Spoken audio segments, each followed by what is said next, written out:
മുത്ത് ഹബീബിനെ കുറിച്ചുള്ള അതിമനോഹരമായ ഒരു ഹുബ്ബുർ റസൂൽ പ്രഭാഷണത്തിലേക്ക് സ്വാഗതം.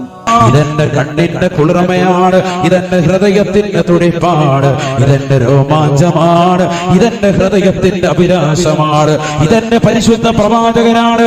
ഈ പ്രവാചകരുടെ കാലിന്റെ അടിയില് മണ്ണിന്റെ ഒരംശമാകാൻ വേണ്ടി കൊതിക്കുന്ന മനുഷ്യനാണ് ഞാൻ.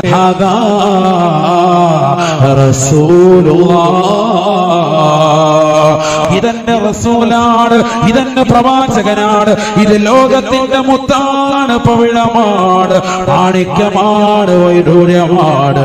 ഇത് റസൂലുള്ളയാണെന്ന് ആ മനുഷ്യൻ പറയുമ്പോ, ഹബീബായ നബി തങ്ങളെ തിരിച്ചറിയുമ്പോ അല്ലാഹു സുബ്ഹാനഹു വ തആല ഫയഫ്സഹു ലഹു ഖബറുഹു 70,000 70,000